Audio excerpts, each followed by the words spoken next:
আমার একবার ডাকাতে ধরেছিল চুয়াডাঙ্গার দর্শনায়, রাত ৩টা বাজে, তখন যা আছে সব দিচ্ছে। আমি কাজ খুলে দিলাম, দেখে ওর মুখ বাঁধা। আমার বলছো, হুজুর আপনার টাকাও নেবো, আল্লাহ মাফ করবে।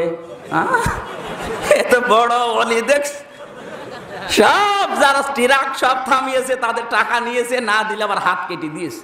আর আমারে বলছো, হুজুর আপনার টাকা নেবো, আল্লাহ মাফ করবে। ওর শরীর দেখে টাকা আমি আগেই দিয়ে দিয়েছি। টাকা নিয়ে আমারে বলছো, হুজুর আর কিছু আছে? বলছে আবার কিছু নেই। বলছে আপনি যাবেন কি দিয়ে? এই চুয়াডাঙ্গা থেকে কুষ্টিয়া এত দূর পথ, আপনার তো ভাড়া লাগবে, গাড়ির তেল লাগবে না। ওখান থেকে ২০০০ টাকা বের করে বলছো, হুজুর এই টাকাটা রাখেন, তেল কিনে নেবেন। ড্রাইভার আমার বলছো, হুজুর ডাকাত হলো ইমানদার ডাকাত, আমাদের ভাড়া দিয়ে দিল। আর ওই যে রাজশাহীর ডাক্তার, ওকে ইমানদার ডাক্তার, পোড়াটাই বেঈমান।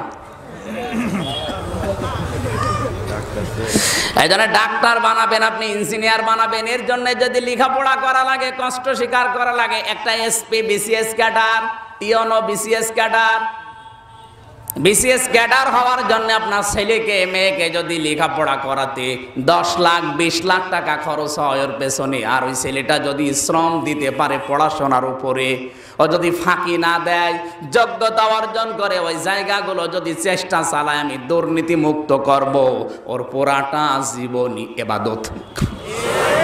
তাহলে এই যৌবন বয়সের ইবাদত যারা করছেন তাদেরকে আল্লাহ কিয়ামতে ছায়ায় স্থান দেবে, তাও আরশের ছায়ায় মাছের কলিজা খাওয়াবে। এরকম যুবক দেশে এখন আছে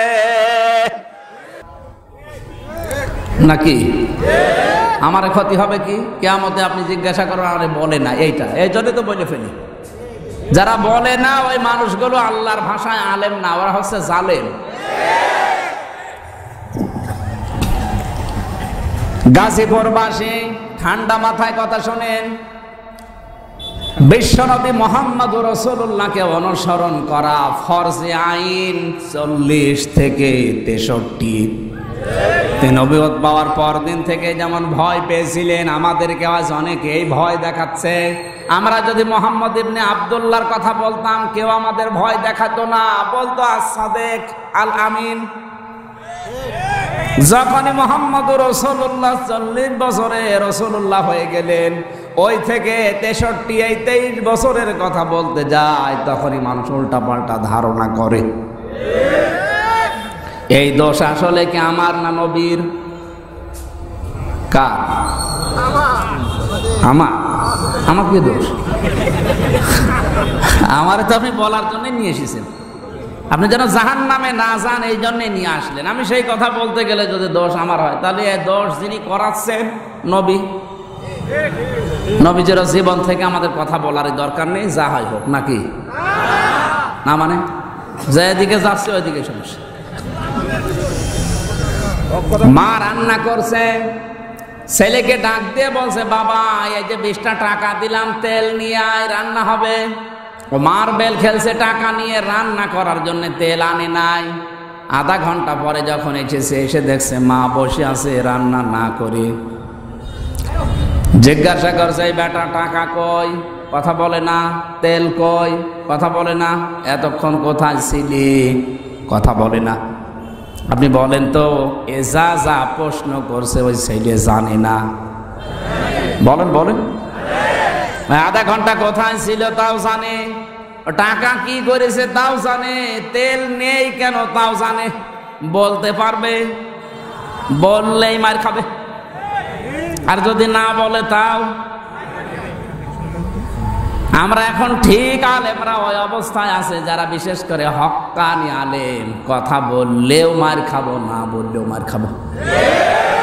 এজন্য বইলে মার খাওয়াই ভালো। অবশ্য তাও মায়ের খান খান বলে। সূরা মুদাসসির থেকে আমরা মাত্র কয়েকটা আয়াত পড়েছি। কোরআনের আয়াত থেকে জবান খুলে আগে তেলাওয়াত করেন, এরপরে আমরা আলোচনা করছি। আউযু বিল্লাহি মিনাশ শাইতানির রাজিম। বিসমিল্লাহির রহমানির রহিম। কুল্লু নাফসিন বিমা কাসাবাত রহিনা ইল্লা আসহাবাল ইয়ামিন।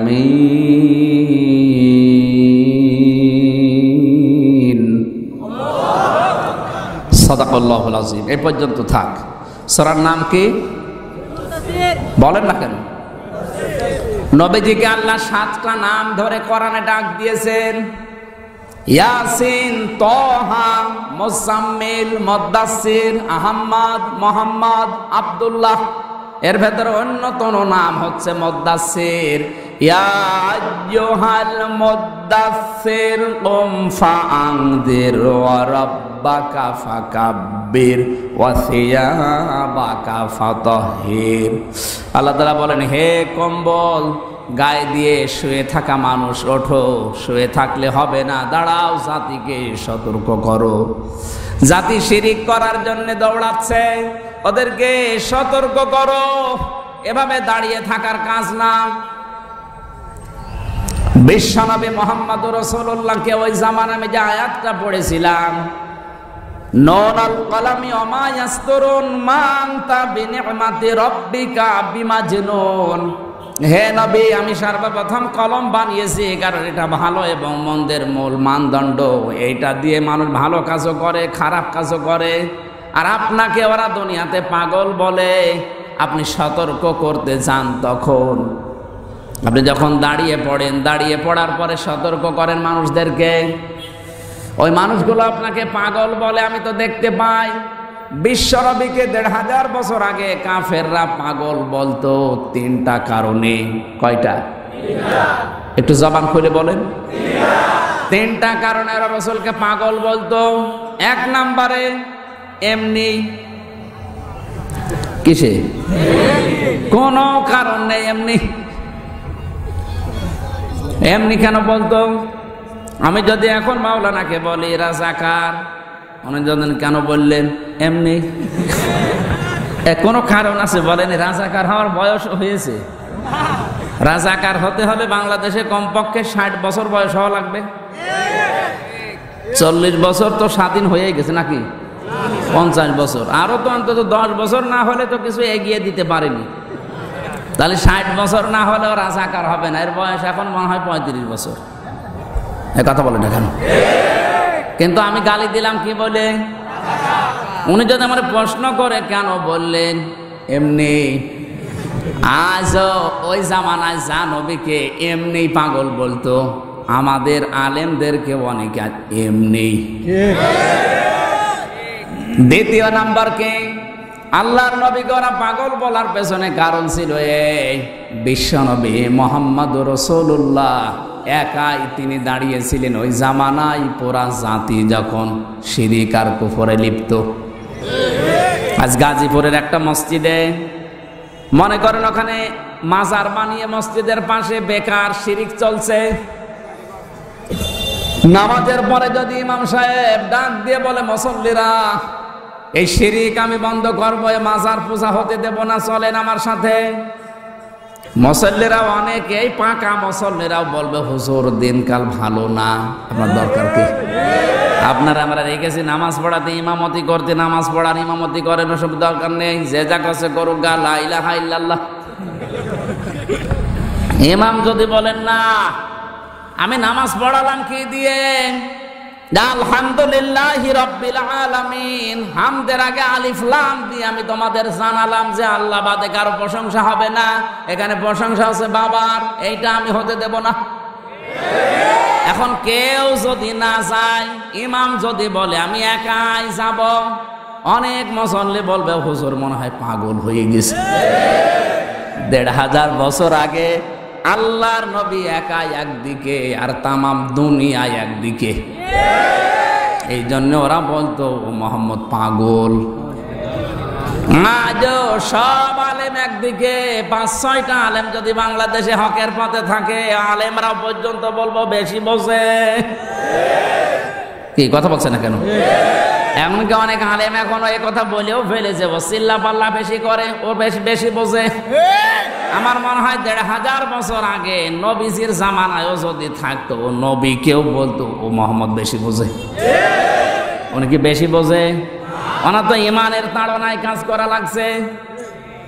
আমারও সাপের কাহিনী, মাছের কাহিনী আমার মুখস্থ আছে। কানে হাত দিয়ে টান দিলে এখানেও কান্নাকাটি শুরু হবে, আমি জানি। কিন্তু কান্নাকাটি করে করবো কি? আমি দেখতে পাচ্ছি জাতি যাচ্ছে জাহান্নামে, ওই রাস্তাটা আগে বন্ধ করা দরকার। আমার কথা ছিল সূরা মুদ্দাসসিরের ভেতরে আল্লাহ ডাক দিয়েছেন, হে কম্বলওয়ালা, গায়ে শুয়ে থাকলে হবে না, চড়িয়ে ওঠো, জাতি সতর্ক করো। রব্বাকা ফাকাব্বির, রবের বড়ত্বের কথাগুলো মানুষকে শোনাও। তোমার দায়িত্ব পিটিয়ে হেদায়েত করা না, হকের কথাগুলো বলতে থাকো। কুলিল হাক্কু মির রাব্বিকুম ফামান শাআ ফালিয়ুমিন ওয়া মান শাআ ফালিয়াকফুর ইন্না আ'তাদনা লিয-যালিমিনা নারা। সূরা কাহফের ভেতরে আল্লাহ বলেছেন, হে নবী, আপনি সঠিক কথাগুলো তুলে ধরেন, হকের কথাগুলো। যার ইচ্ছা হয় সে মেনে নিক, যার ইচ্ছা হয় সে কুফরি করুক। ইন্না আ'তাদনা লিয-যালিমিনা নারা, আমি জালেমদের জন্য আগুন তৈরি করে রাখলাম। জোরে বলেন নাউজুবিল্লাহ। এজন্য আমি বসে থাকতে পারি না, আমি দাঁড়িয়ে গেছি। রবের বড়ত্বের কথাগুলো এখন আমাকে বলা লাগবে। আপনার ইচ্ছা হয় মানেন, না ইচ্ছা হয় কুফরি করেন। আমার আল্লাহ দারোগা পুলিশ করে পাঠায়নি যে আপনাকে পিটিয়ে হেদায়েত করা লাগবে। আমার দায়িত্ব সঠিকটা তুলে ধরা, আর আপনার দায়িত্ব মানা অথবা না মানা। আপনি যদি মনে করেন আমি মানি না তাই আমার অসুবিধা নেই, আল্লাহর অসুবিধা নেই। আপনি মানেন না, আপনার নিজের কপাল, আপনি আগুন লাগাচ্ছেন। রবের এই কথাগুলো বন্ধ করার জন্য রব্বাকা ফাকাব্বির, এই আয়াতের তাফসিরে মুফাসসির লিখেছেন, আল্লাহর কথা, বড়ত্বের কথাগুলো প্রকাশ করা লাগবে। এটা আল্লাহর আদেশ। এই আদেশে যারা বাধা দেবে, বিপরীত কাজ হবে কি? মা রান্না করার সময় মেয়েকে ডাক দিয়ে বলেছে, মা আমি সবকিছু নিয়ে ঘরে গেলাম, এই যে আগুন জ্বলছে আখার ভেতরে, চুলার ভেতরে, এটা তুই লিভিয়ে দিবি। মেয়েটা দেখেছিল মা যখন এই চুলা ধরায় তখন একটা নম্প আগে ধরিয়েছে, নম্প বাতি, বাতি বোঝেন না, বাতি আগে ধরিয়ে নেয়। এরপরে ওখান থেকে আগুন নিয়ে তারপরে চুলা জ্বালায়। এটা গ্রাম অঞ্চলে করে না? আগে লম্প বা বাতি ধরিয়ে নেয়, ওখান থেকে আগুন নিয়ে চুলা ধরায়, রান্না শেষ হয়ে যায়। ওদিকে বাতি যদি জ্বলতে থাকে, মা হাতের বাতাস দিয়ে, মুখের ফৎকার দিয়ে লিভিয়ে দেয়। কথা বলা লাগবে, এটা ঠিক আছে তো? মা যখন চলে গেছে রান্না বাড়া করে, আগুন দাও দাও করে জ্বলছিল, আগুন লিভে গেছে কিন্তু ভেতরে আগুন নেই। শক্ত আগুন আছে না, কাঠের আগুন গনগন করছে। মেয়েটা মনে করছে আগুন লিভাতে হলে মা যেমন বাতি বা লম্ফ হাতের বাতাস দিয়ে ফো দিয়ে লিভিয়েছে, এইটাও মনে হয় এরকম লিভানো লাগে। অত পদ্ধতি জানা আছে, ও ফো দিচ্ছে, এ জ্বলবে না লিখবে? বলেন বলেন। আজ রবের কথাগুলো প্রকাশ করতে গেলে যারা বাধা দিচ্ছেন, আপনি মনে করছেন বাধা দেওয়ার সিস্টেম মনে হয় এইটাই। আপনি তো টের পাচ্ছেন না যে বাধা দিলে ও ছাতা আরো জ্বলে। আপনি যে সিস্টেম শিখেছেন ওটা তো আর এই চুলার আগুন না, ওটা লম্প বা বাতির আগুন। আপনি ওই সিস্টেম শিখে অন্য জায়গায় প্রয়োগ করছেন, হিতে বিপরীত হয়ে আগে যা ছিল তার চাইতে ইসলামপন্থী মানুষ 1000 গুণ বেড়ে গেছে। আপনি টের পাচ্ছেন না? তাই জরিপ চালান বাংলাদেশে, এই 15 বছরের ভেতরে ইসলামপন্থী লোক কিভাবে বেড়েছে আপনি টেরও পাবেন না। আর মনে করছেন আমি ওই যে বাতাস দিলাম হাত দিয়ে, ফো দিয়ে, মনে হয় লিভে গেছে। ও তো লিভবে বাতি বা লম্প, ও তো সোলা লিভার কথা না। সোলা লিভাতে হলে পানি দেওয়া লাগবে। কথা বলেন না কেন? আপনি পানি পাবেন কোথায়? আপনি পানি দেন না, খালি ফো দিতে আসে।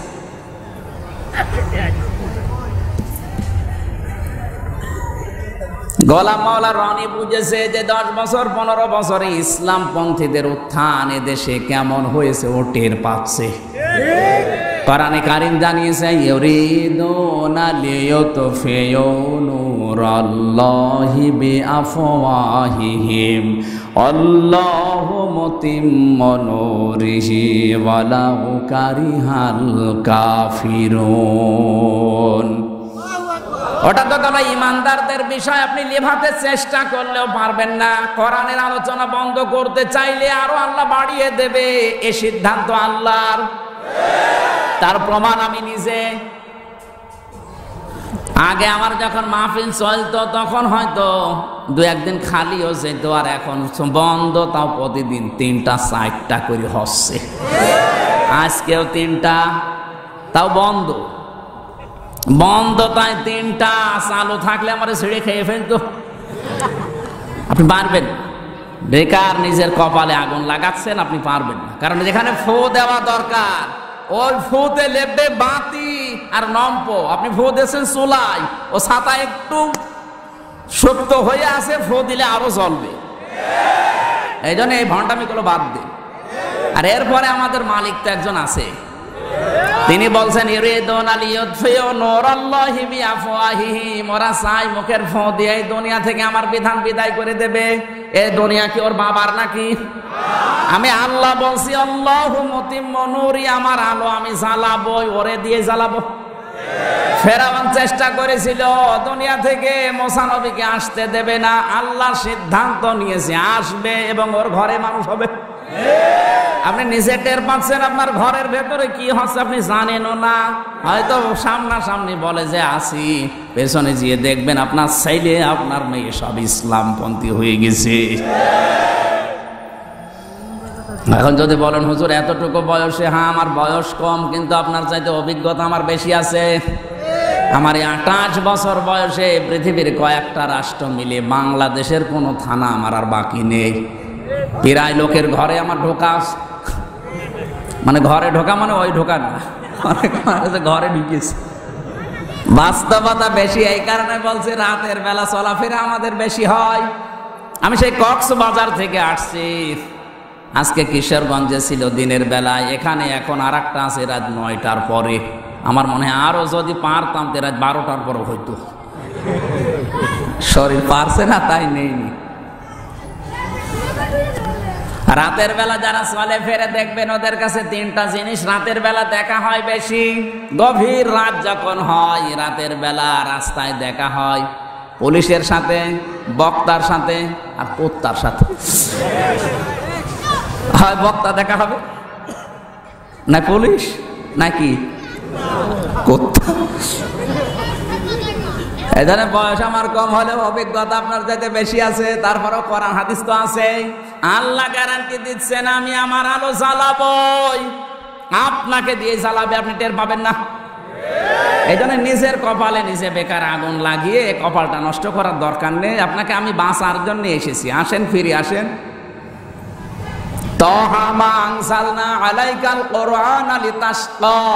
হে নবী, কোরআন আমি আপনাকে এই জন্য দেইনি যে আপনি অপমান হবেন, অপদস্থ হবেন, মার খাবেন না। কোরআন আমি দিয়েছি আপনাকে দুনিয়ায় উপরে তোলার জন্যে। অন্তত এইটার কাছে যারা আসবে তাদেরকে আল্লাহ উপরে তুলবে, এই গ্যারান্টি দিচ্ছেন আল্লাহ। কে? আল্লাহ যদি কোনো বিষয়ে সিদ্ধান্ত নেয় ওটা রদ করার মতো ক্ষমতা দুনিয়া না পৃথিবীর কারো। পৃথিবী না আরো যত সৃষ্টি আছে তারাও পারবে না। পৃথিবী তো কিছুই না। আমি যতটুকু হিসাব জানি, আমি বিজ্ঞান নিয়ে যতটুকুই পড়েছি, আমি দেখেছি এই পৃথিবীর তুলনায় আল্লাহর যে বড় বড় সৃষ্টি, এই যে পৃথিবী মনে করছেন অনেক বিশাল, এই বাংলাদেশ পৃথিবীর তুলনায় যত রকমের রাষ্ট্র আমরা দেখতে পাই, প্রায় 228টা রাষ্ট্র আছে এই পৃথিবীতে। তার ভেতরে বাংলাদেশ একটা রাষ্ট্র, আর এটা সবচাইতে বড় রাষ্ট্র। এই দেশের তুলনায় ভারত হচ্ছে 29 ডবল। বাংলাদেশ 29টা পাশাপাশি রাখলে যত বড় হবে, এক ভারত একাই অত বড়। আমেরিকা বাংলাদেশের চাইতে 59 ডবল। 59টা বাংলাদেশ পাশাপাশি রাখলে যত বড় হয়, এক আমেরিকা একাই অত বড়। তাহলে ওই সমস্ত দেশের তুলনায় এই দেশ একটা পাড়া না, পাড়াও না, কারণ এক গ্রামে 59টা পাড়া থাকে, 3-4টে পাড়া থাকে। এক কথা বলেন না কেন? আমেরিকার তুলনায় আমি হিসাব করে যত জায়গা ঘুরলাম, হিসাব করে রাখলাম বাংলাদেশ একটা পাড়ার অর্ধেকও না। অথচ বাংলাদেশে আছে 64টা জেলা, এর ভেতরে গাজীপুর মাত্র একটা জেলা। এরকম জেলা এখনো 63টা আছে। কি এ জেলায় কতগুলো থানা, তার ভেতরে শ্রীপুর মাত্র একটা থানা। এ থানায় কত গ্রাম আছে, এর ভেতরে এই একটা গ্রাম। এই গ্রামে কত মানুষ বাস করে, কত জায়গা জমি আছে, তার ভেতরে এটা একটা জায়গা। এই জায়গায় কত হাজার হাজার মানুষ বসে আছে, এর ভেতরে আপনি একজন। আপনি বলেন তো পৃথিবীর তুলনায় আপনি কি? এটা পৃথিবী। এইরকম দুনিয়া আল্লাহ বানিয়েছেন 7টা, আকাশ বানিয়েছেন 7টা, সেখানে আল্লাহর বিধান চলে। ইয়াতানাজ্জালুল আমরু বাইনাহুন্না, আল্লাহ বলেন প্রত্যেকটা জায়গায় আমার বিধিবিধান নাযিল হচ্ছে, সেখানে আমার সৃষ্টি আছে, কিন্তু কি আছে এটা জানি না। সৃষ্টি আছে তাই জানি, নাই তো সূরা তালাক এই আয়াত আল্লাহ দিতেন না ইয়াতানাজ্জালুল আমরু বাইনাহুন্না।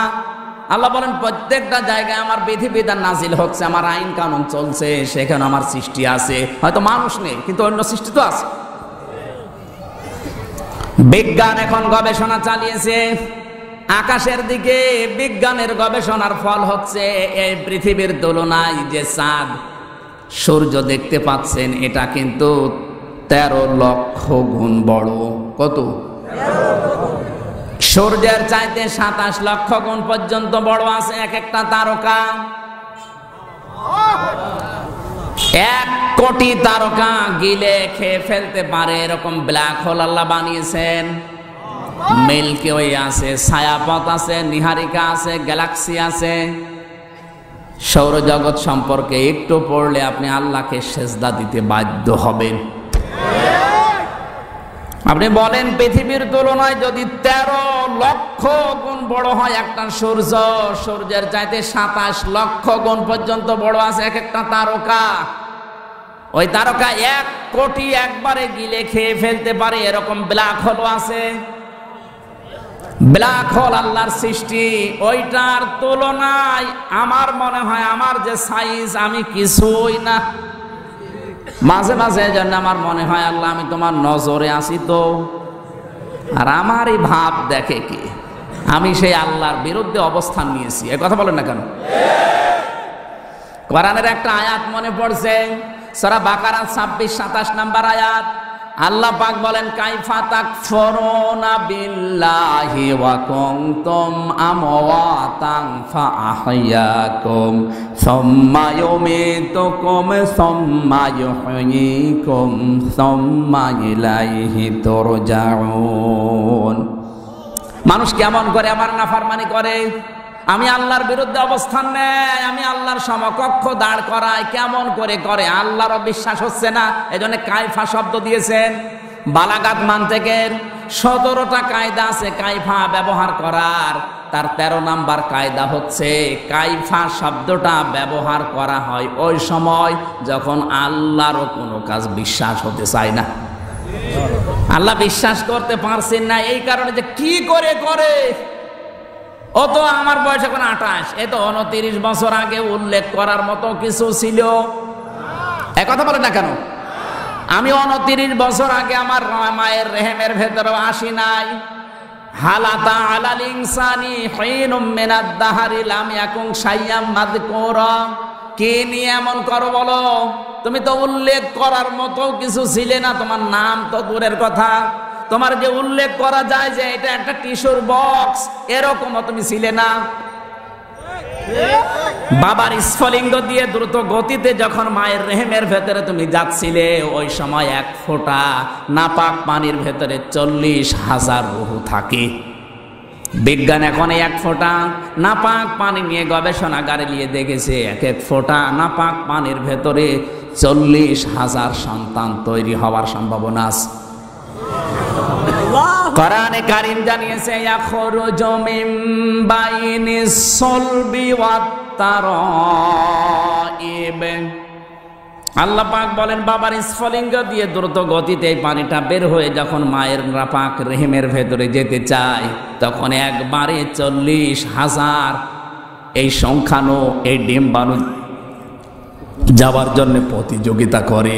হয়তো অনেকেই হোঁচট খেয়ে পড়ে যায়।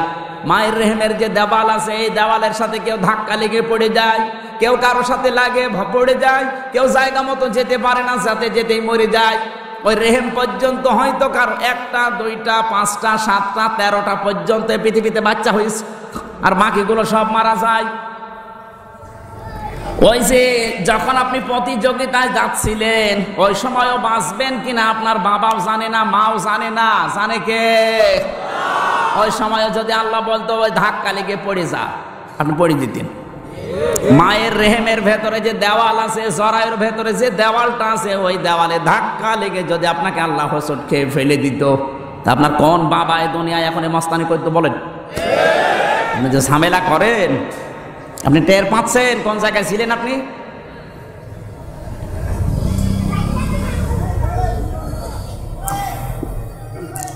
শুধু এতটুকু আল্লাহ শেষ করে। এই জন্য কাইফা শব্দটা দিয়েছেন যে আমারও আশ্চর্য লাগে, ও কি ছিল, ও দেওয়ালে ধাক্কা খেয়ে পড়ে যাওয়ার কথা, আমি ওরে তুলে দিলাম, আর ও এখন আমার বিপক্ষে আইন পাশ করে। অত উল্লেখ করার মতো কিছু ছিল না, অমিত ছিল, ওকে আমি আল্লাহ জীবিত বানিয়েছি, জীবন দিয়েছি দুনিয়ায় পরীক্ষা করার জন্য। শেষ হয়ে যাবে, আবার মরণ দেব, মরণ দিয়ে শেষ না, সুম্মা ইলাইনা তুরজাউন, আমার কাছে ফিরে আসা লাগবে। আল্লাহর কাছে যদি ফিরে যাওয়া না লাগতো, আল্লাহর কসম আমি কিচ্ছু বলতাম না, যা মনে লাগে আপনি তাই করেন, কিন্তু যে ফিরে যাওয়া লাগবে এটাই তো ঝামেলা। শুধু ফিরে যেয়েই শেষ। আজকে আমি দুপুরবেলা ওখানে কিয়ামতের ভয়াবহতা সম্পর্কে আলোচনা করেছিলাম। কিয়ামতে আল্লাহ যখন মানুষকে ফিরিয়ে দাঁড় করাবে, ময়দানটা এত কঠিন বানাবে, সবাই উলঙ্গ থাকবে, কিন্তু তাকানোর সাহস পাবে না। মুসা নবীর মতো, ঈসা নবীর মতো এত বড় পাওয়ারফুল নবী, যারা আল্লাহর সাথে সরাসরি কথা বলতেন, তারা বলবে আল্লাহ তুমি আমার মা মরিয়মের সাথে যা ভালো লাগে আচরণ করো, কিন্তু তুমি আমারে কিছু বলবা না, তুমি আমারে বাঁচাও। ইব্রাহিম নবীর মতো এত বড় পাওয়ারফুল নবী, শক্তিশালী নবী বলবেন আল্লাহ তুমি আমার বাবা আজরকে নিয়ে যা করবা করো, ওরে জাহান্নামে দিবা কি জান্নাতে দিবা আমার দরকার নেই, তুমি আমারে কিছু বলবা না, আমারে বাঁচাও। এত বড় বড় নবীরা যেখানে কোল কিনারা পাচ্ছে না, ওই ময়দানে আপনাকে দাঁড় করাবে আল্লাহ। টের পাচ্ছেন সামনে কি আছে? তার সামনে মনে করছেন যে 42 সালে না, 42 সেকেন্ড পরও ওইটা হতে পারে। কার ধান্দায় বসে আছেন আমার তো আশ্চর্য লাগে। আপনি কার কার ভরসা আছেন বলেন? এ বসে আছে, দাঁড়াতে পারবে সে গ্যারান্টি আছে? নেই। এই জন্য কাইফা শব্দটা আল্লাহ এমনি দেয়নি, আশ্চর্য হয়ে যাচ্ছে আল্লাহ যে এ কি করে, কি কিছুই ছিল না, তাই আর যদি কিছু থাকতো তো এ কি করতো? আমার ভাইরা, এতটুকু পর্যন্ত আল্লাহ শেষ করেননি। কিয়ামতের ওই কঠিন ময়দানে যখন মানুষ হাবুডুবু পর্যন্ত খাবে ঘামের ভেতরে, সবাই করবে ইয়া নাফসি ইয়া নাফসি।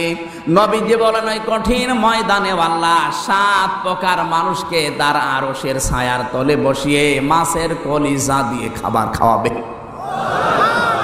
জোরে বলেন আল্লাহু আকবার। এই 7 প্রকার মানুষের 1 নাম্বার হচ্ছে তারা ইমামুল আদেল। দুনিয়ায় যে সমস্ত শাসকগুলো ন্যায় বিচার কায়েম করতে পারে। কি বিচার? শাসক মানে শুধুমাত্র প্রধানমন্ত্রী না, আপনি আপনার নিজের জায়গায় শাসক। এখানে যতগুলো মানুষের নাম দেখলাম তার ভেতরে চেয়ারম্যান আছে না নেই? উপজেলা চেয়ারম্যান, ওনাদের যে সমস্ত অফিসে যারা স্টাফ হিসাবে কাজ করে উনি ওই জায়গার জন্য শাসক। এক কথা বলা লাগবে, অনেক চেয়ারম্যান আছে, অনেক অফিসার আছে যে অফিসে স্টাফরা কাজ করলে করতে চায়, 8 ঘন্টার জায়গায় 10 ঘন্টা ডিউটি করে, তাও মনে হয় না। আর এমন অফিসার আছে যার কাছে 8 ঘন্টা মনে হয় 80 ঘন্টার মতো। ও মাঝে মাঝে চিন্তা করে আল্লাহ কখন বিকাল 4টা বাজবে, আর পারি না। তাহলে আপনি কি করেন যে আপনার কাছে ও থাকতেই চায় না? আর এই লোকটা কি করে যে ওর কাছ থেকে যেতে চায় না বলেন?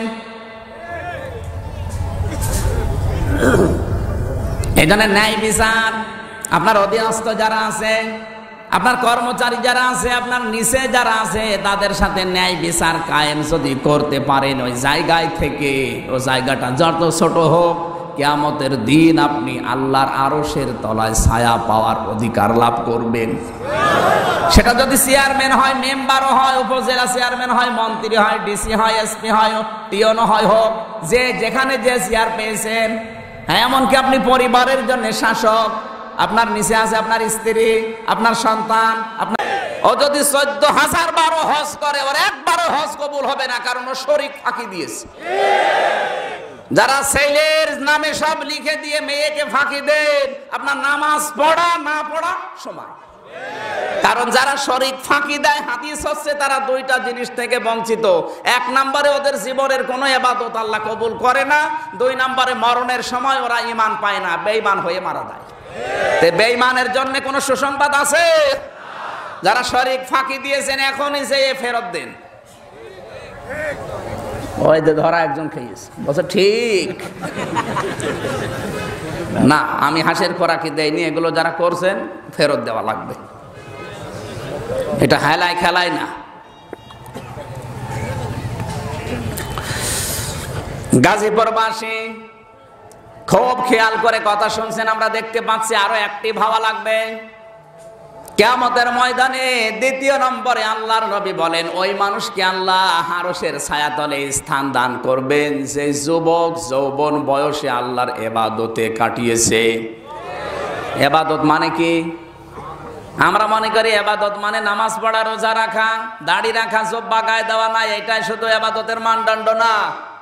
এই পৃথিবীকে ভালো করার জন্য যে শিক্ষা দরকার, ওই শিক্ষা অর্জন করার জন্য যে শ্রম দিচ্ছেন, ওইটাও ইবাদত। যারা ইঞ্জিনিয়ার পড়ছেন, রাস্তাঘাট বিল্ডিং বানাবেন, এই বিল্ডিং বানানোর যে জ্ঞান অর্জন করা দরকার, এই জ্ঞান যদি সঠিকভাবে আপনি অর্জন করতে লেখাপড়া করেন, যে 8 ঘন্টা পড়বেন, 8 ঘন্টায় ইবাদত। কথা বোঝা যায়নি? পৃথিবী থেকে আপনাকে কিছু দেওয়া লাগবে। আপনি ডাক্তারি করছেন, ডাক্তারি পড়ছেন মানুষকে রোগ মুক্ত করার জন্য, কিন্তু এই বিদ্যাটা আপনার আগে নিজের আয়ত্তে আনা দরকার। ফাঁকি ঝুঁকি দিয়ে পাশ করে ডাক্তারি করলে আপনার হাতে রোগী আরো মরবে না বাঁচবে? সুতরাং আপনাকে ভালো করে জ্ঞান অর্জন করার জন্য যদি আপনি এই নিয়তে পড়েন যে আমি মানুষকে রোগ মুক্ত করব, আমি চেষ্টা চালাবো, এই জন্য যদি প্রতিদিন 10 ঘন্টা করে পড়া লাগে, এই 10 ঘন্টায় ইবাদত। এরকম ইবাদতই তো যুবকরা আজ মেসে হোস্টেলে করছে, সারা রাত সারা দিন বাবার টাকাগুলো নিয়ে সব আল্লাহর রাস্তায় খরচ করছে, বাকিগুলো আপনার নাই বললাম।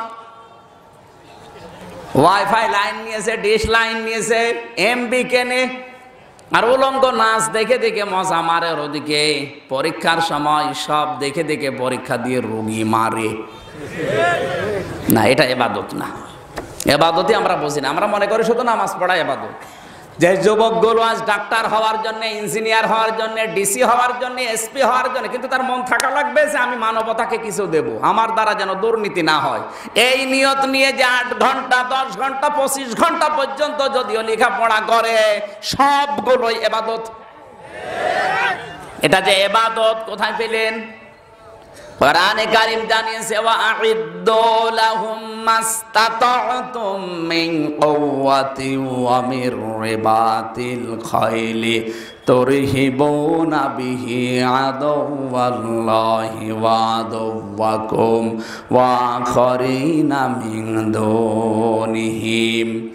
আল্লাহ পাক বলেন সূরা আনফালের 60 নম্বর আয়াতে, হে নবী, ইসলাম ধ্বংস করার জন্য ওরা যেটা কাজে লাগায়, ওইটা উল্টি আপনি ইসলামের পক্ষে কাজে লাগান। ওরা ছেলেদেরকে মেয়েদেরকে ডাক্তার বানাচ্ছে দুর্নীতির আঁকড়া তৈরি করার জন্য। আজ দেখেন আমার বামদের ছেলে মেয়েরা ডাক্তার, ওরা ডাক্তারি করে চিকিৎসা বিভাগটা আজ দুর্নীতির একেবারে 1 নম্বরে নিয়ে গেছে। 100 জনের 98টা ডাক্তার এখন, বাকি তো বলাই যাচ্ছে না। ডাক্তার না, ওদের নাম শুনলে মানুষ এখন ডাকাত বলে। আর আমি যতটুকু ওদের সাথে মিশে দেখেছি, এমনও ডাক্তার আছে ডাকাতের হাতে পড়লে বাঁচা যায়, ওর হাতে পড়লে বাঁচা যায় না। উনি নিজেই রিপোর্ট করবে, নিজেই সেই জায়গা দেখিয়ে দেবে, নিজেই ওখান থেকে কমিশন পাবে, নিজেই রিপোর্টের উপরে ঔষধ লিখবে, তাও ওই ঔষধ লিখে যেখান থেকে উনি কমিশন পায়। জোরে বলেন সুবহানাল্লাহ, নাউযুবিল্লাহ। রাজশাহীতে একবার আমার মেয়েটাকে নিয়ে গেলাম ওই জান্নাতুল মাওয়া, 4 বছর তখন বয়স। ওর একটাই রোগ যে ও কিছু খায় না। ডাক্তার দেখে উনি পরীক্ষা নিরীক্ষা দিল 10টা, হাসপাতালের নাম লিখে দিল যে ওখান থেকে করে নিয়ে আসবেন। বললাম স্যার অন্য জায়গা থেকে, বলছে না ওখানে যাওয়া লাগবে। ওখান থেকে করে নিয়ে ওখানে যেয়ে দেখি যিনি ক্যাশে বসে আছে উনি আমার আত্মীয়। বললাম ভাই এ স্যার যে বারবার আপনার এখানে আসতে বলে, অন্য জায়গায় যেতে দেয় না। বলে এই যে 10টা পরীক্ষায় 30% করে ওনারে আমাদের টাকা দেওয়া লাগে হালাল ভাবে। হালাল টাকা এটা দেখিনি। আমি বললাম ঠিক আছে আপনার কাছে আমি দেখাবো না, অন্য জায়গায় দেখিয়েছি পপুলারে, পরীক্ষা নিরীক্ষা করে এনে রিপোর্ট দিয়েছি। ওপরে ওই যে কাগজ পপুলার লেখা, ওনার ওইটা যায়নি। দেখা তো দূরের কথা, টান দিয়ে ছিঁড়ে ফেলে দিল। ওনার টাকা যা আছে সবই তো হালাল। এজন্য ওরা ওদের ছেলেকে মেয়েকে ডাক্তার বানিয়ে ওই বিভাগটা দুর্নীতিগ্রস্ত করে ফেলেছে। আপনি যদি আপনার ছেলেকে মেয়েকে এই নিয়ত নিয়ে ডাক্তার বানান যে আমার ছেলে হবে ডাক্তার শাহিন জর্দারের মতো ফরিদপুরের, রাজশাহীর ডাক্তার ফাতেমা সিদ্দিকার মতো আমার মেয়ে হবে, ঢাকার ডাক্তার মতিয়ার রহমানের মতো ডাক্তার আমার ছেলে হবে, এই নিয়ত নিয়ে পড়ি ওই জায়গা পর্যন্ত তুলে দেন। ছেলেকে ডাক্তার বানাতে যদি 20 লাখ টাকা খরচ হয়, 20 লাখ টাকা আল্লাহ রাস্তা দান করা সওয়াব হবে। ইসলামে আমরা বুঝি না, আমরা মনে করি শুধু নামাজ পড়া রোজা রাখার হো করা ইবাদত, ওটা যে বড় ইবাদত। ওই ইবাদত গুলো আজ না থাকার কারণেই তো সব জায়গা দুর্নীতিগ্রস্ত। ওই জায়গাগুলোতে এরকম মানুষ পাঠান। কথা বুঝতেছেন? আমার একবার ডাকাতে ধরেছিল চুয়াডাঙ্গার দর্শনায়, রাত 3টা বাজে, তখন যা আছে সব দিচ্ছে। আমি কাজ খুলে দিলাম, দেখে ওর মুখ বাঁধা। আমার বলছো হুজুর আপনার টাকাও নেবো, আল্লাহ মাফ করবে। এত বড় অলি দেখ, সব যারা ট্রাক সব থামিয়েছে তাদের টাকা নিয়েছে, না দিলে আবার হাত কেটে দিয়েছে। আর আমারে বলছো হুজুর আপনার টাকা নেবো, আল্লাহ মাফ করবে। ওর শরীর দেখে টাকা আমি আগেই দিয়ে দিয়েছি। টাকা নিয়ে আমারে বলছো হুজুর আর কিছু আছে? বলছে আবার কিছু নেই। বলছে আপনি যাবেন কি দিয়ে? এই চুয়াডাঙ্গা থেকে কুষ্টিয়া এত দূর পথ, আপনার তো ভাড়া লাগবে, গাড়ির তেল লাগবে না। ওখান থেকে 2000 টাকা বের করে বলছো হুজুর এই টাকাটা রাখেন, তেল কিনে নেবেন। ড্রাইভার আমার বলছো হুজুর ডাকাত হলো ইমানদার ডাকাত, আমাদের ভাড়া দিয়ে দিল। আর ওই যে রাজশাহীর ডাক্তার, ওকে ইমানদার ডাক্তার, পোড়াটাই বেঈমান। এই জন্য ডাক্তার বানাবেন আপনি, ইঞ্জিনিয়ার বানাবেন, এর জন্য যদি লেখাপড়া করা লাগে, কষ্ট স্বীকার করা লাগে, একটা এসপি বিসিএস ক্যাডার, টিওনো বিসিএস ক্যাডার, বিসিএস ক্যাডার হওয়ার জন্য আপনার ছেলেকে মেয়েকে যদি লেখাপড়া করাতে 10 লাখ 20 লাখ টাকা খরচ হয় ওর পেছনে, আর ওই ছেলেটা যদি শ্রম দিতে পারে পড়াশোনার উপরে, ও যদি ফাঁকি না দেয়, যোগ্যতা অর্জন করে, ওই জায়গাগুলো যদি চেষ্টা চালায় আমি দুর্নীতি মুক্ত করব, ওর পুরাটা জীবনই ইবাদত। তাহলে এই যৌবন বয়সের ইবাদত যারা করছেন তাদেরকে আল্লাহ কিয়ামতে ছায়ায় স্থান দেবে, তাও আরশের ছায়ায় মাছের কলিজা খাওয়াবে। এরকম যুবক দেশে এখন আছে, আপনি টের পাচ্ছেন না। তাই কারণ আপনি তো ইবাদত বোঝেন না।